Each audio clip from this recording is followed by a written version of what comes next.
Welcome to Bedtime True Crime, the YouTube channel that takes you on a haunting exploration of the world of true crime, serial killers, and unsolved mysteries. Join us as we journey into the shadows, unearthing spine-tingling tales that will keep you awake at night. Don't forget to subscribe and hit the notification bell to never miss another thrilling episode. Now get comfortable, turn off the lights, and prepare to be captivated by the sinister side of human nature as we delve into today's bone-chilling story.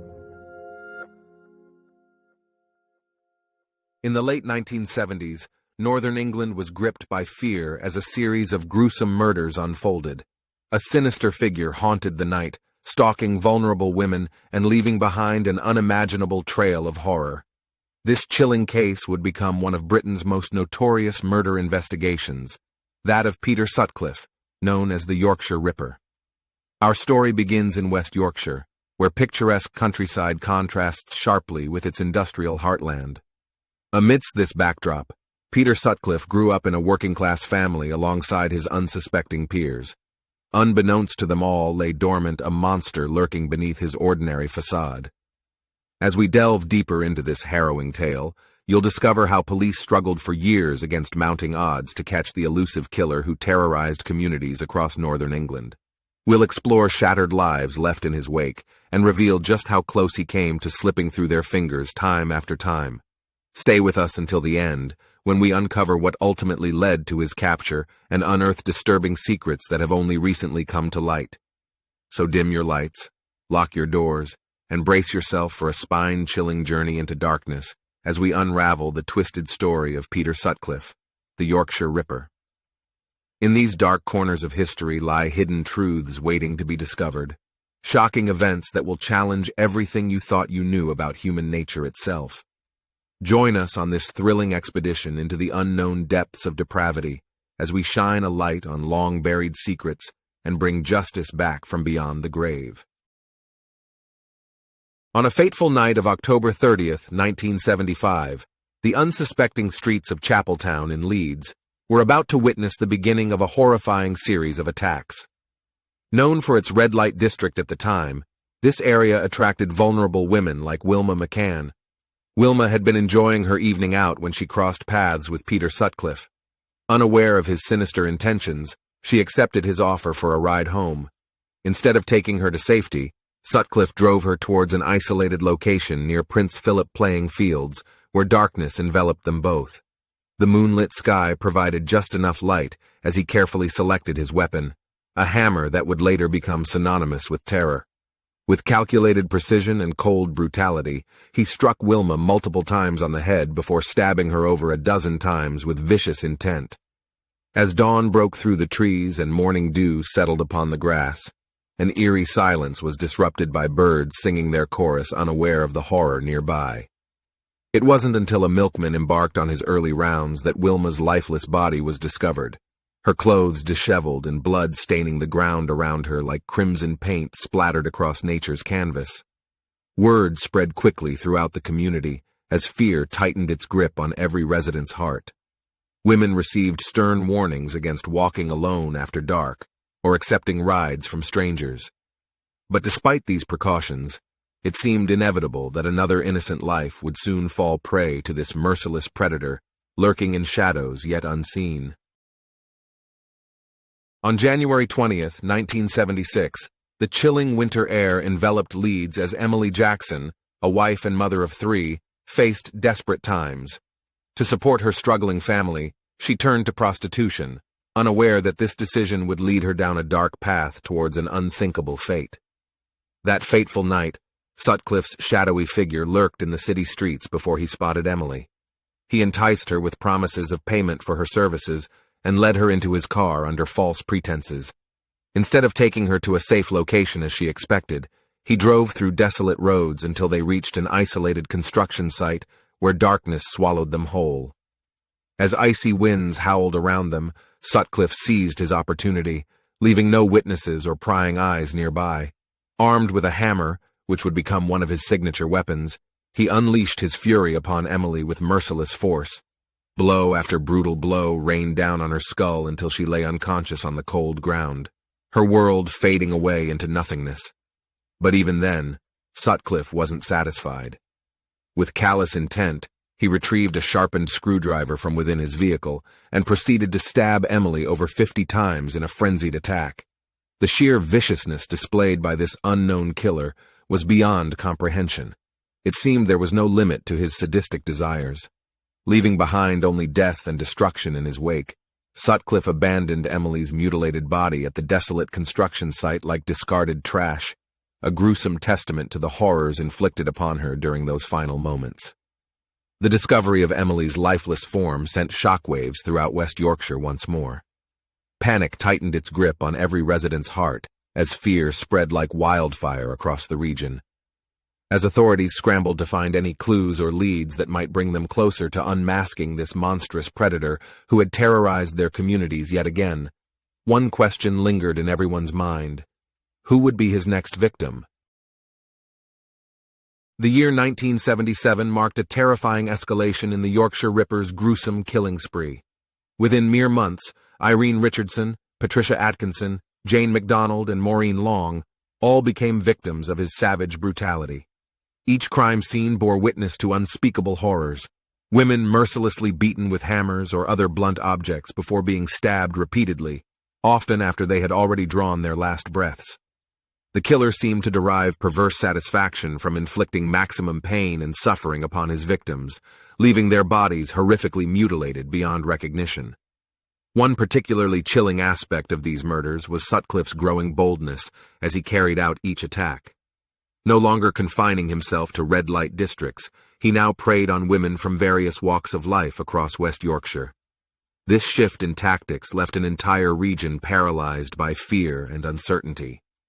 As panic spread like wildfire throughout the area, authorities faced immense pressure to apprehend this elusive predator who had so far managed to evade capture.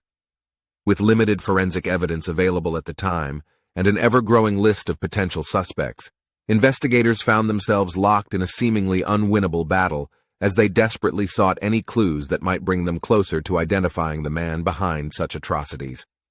In their quest for answers, detectives began examining patterns within Sutcliffe's attacks, searching for any hint of predictability that could help narrow down their suspect pool. They noted how some victims were attacked near construction sites or abandoned buildings, while others were targeted close to parks or wooded areas. As investigators delved deeper into these connections, it became clear that the killer was not only becoming bolder, but also more strategic with each passing murder, selecting locations where he could carry out his sinister deeds undisturbed. This newfound knowledge fueled both urgency and dread among law enforcement officers as they raced against time to stop this monstrous figure from claiming yet another innocent life. But even armed with this information, the path to justice remained shrouded in darkness and uncertainty, leaving many to wonder if they would ever uncover the true identity of the Yorkshire Ripper. The chilling grip of the Yorkshire Ripper tightened in 1978 as Yvonne Pearson, Helen Ritka, and Vera Millward fell victim to his merciless brutality. Each attack followed a sinister pattern.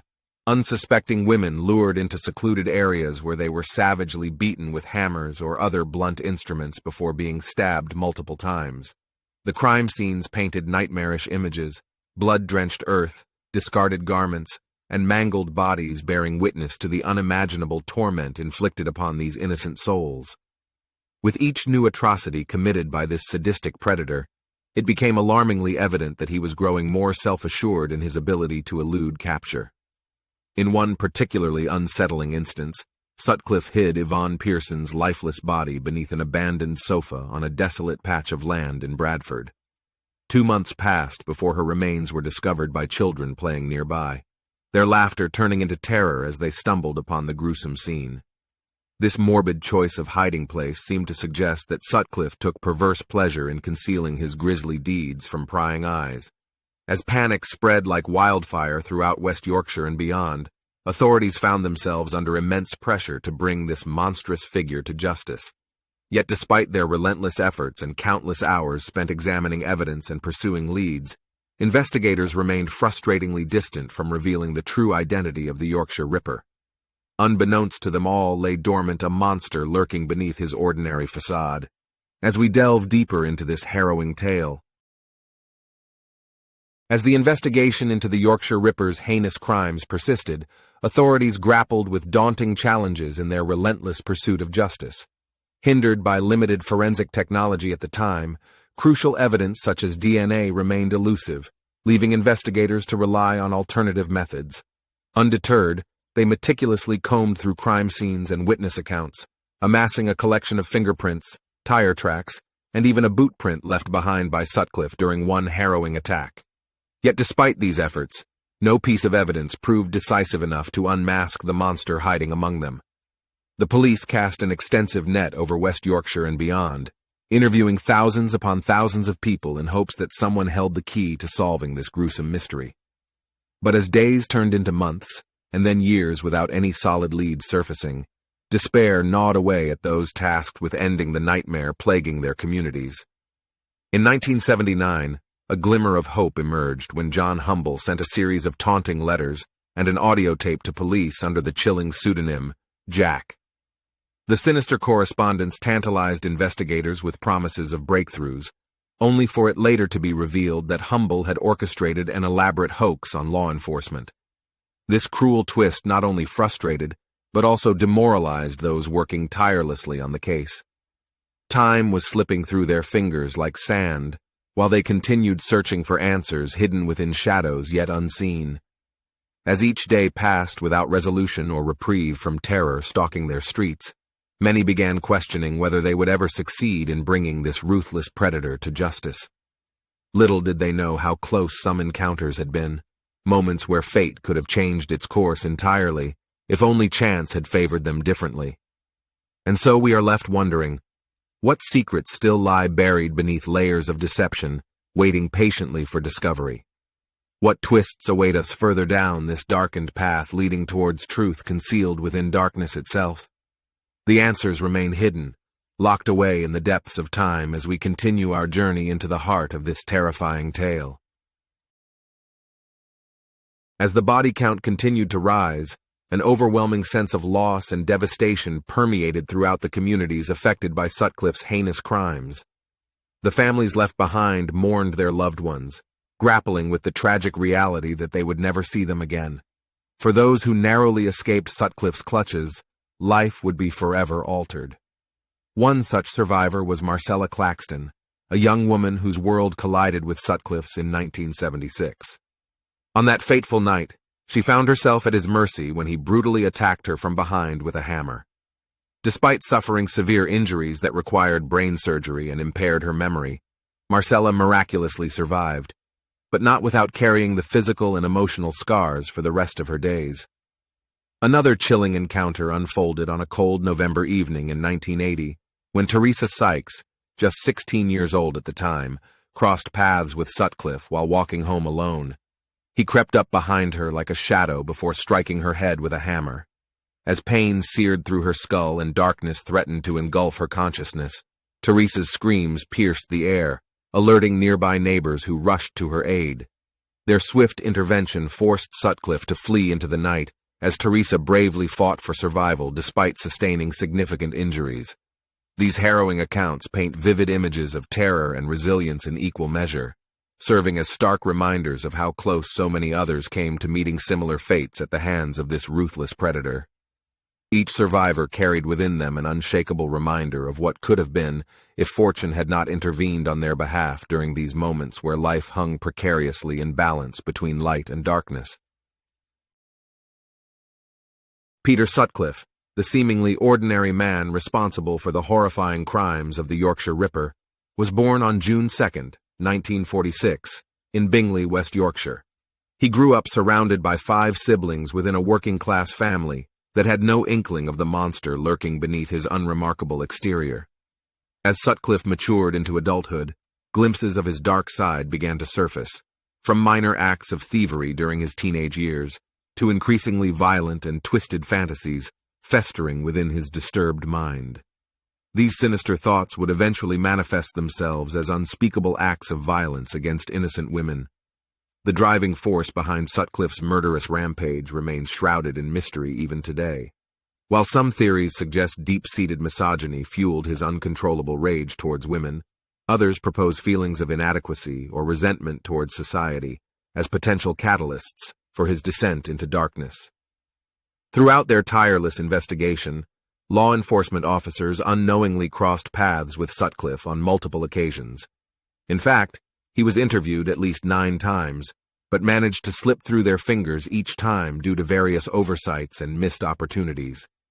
It is chilling to consider how this ability to evade justice only served to embolden him further, granting him the confidence needed to continue terrorizing communities across northern England until fate finally intervened. As we delve deeper into the psyche of this enigmatic killer and explore pivotal moments leading up to his capture, one can't help but wonder what signs were overlooked along the way, and what crucial information may still be waiting just beyond our grasp, hidden within shadows yet unseen.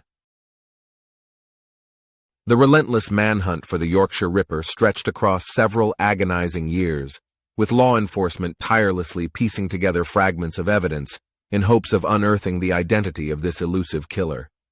Fate finally intervened on January 2, 1981, when a seemingly innocuous traffic stop in Sheffield brought Sutcliffe's reign of terror to an abrupt halt. Under the cloak of darkness, officers pulled over Sutcliffe's vehicle after noticing false license plates adorning its exterior. A growing sense of unease crept through their minds as they realized he matched the description of a suspect linked to recent attacks. Trusting their instincts, they decided to detain him for further questioning. As interrogation techniques intensified within the cold confines of an interview room, cracks began to form in Sutcliffe's facade. Eventually succumbing to pressure, he chillingly confessed his true identity, that he was indeed the infamous Yorkshire Ripper. His confession unveiled horrific details about each murder and even revealed additional assaults previously unknown, raising his known victim count to at least 20 women. The trial commenced on May 5, 1981. Anticipation hung heavy in the air as spectators awaited justice for these unspeakable crimes. Prosecutors meticulously presented irrefutable evidence against Sutcliffe, witness testimonies recounting harrowing encounters and forensic findings from blood-stained crime scenes painted a haunting picture before jurors' eyes. Despite desperate attempts by defense attorneys arguing diminished responsibility due to mental illness, it took only 15 hours for jurors to unanimously find Peter Sutcliffe guilty on 13 counts of murder and 7 counts of attempted murder. Sentenced to life imprisonment with a minimum term of 30 years before parole eligibility, later altered to a whole life tariff upon appeal, Sutcliffe would never again walk free among unsuspecting communities. In November 2020, aged 74, Peter Sutcliffe met his demise within prison walls due to COVID-19 complications. In the wake of his capture and trial, lingering questions arose concerning how such a prolific serial killer managed to evade justice for so long. Subsequent investigations into law enforcement's handling of the case unveiled startling missed opportunities and oversights, instances where Sutcliffe had been within their grasp, yet slipped away undetected, leaving one to ponder what might have been if only fate had taken a different turn. As we reach the chilling conclusion of this dark tale, it's crucial to honor the memories of those whose lives were tragically cut short by Peter Sutcliffe's unspeakable acts. The haunting legacy of the Yorkshire Ripper serves as a stark reminder that darkness can lurk within even the most ordinary individuals, and underscores the importance of relentless vigilance from law enforcement agencies in their pursuit of justice. This harrowing journey also sheds light on the incredible resilience and strength displayed by survivors who managed to escape Sutcliffe's clutches. These brave souls faced unimaginable horrors, yet found the courage to rebuild their shattered lives, serving as a testament to the indomitable human spirit that endures despite overwhelming adversity.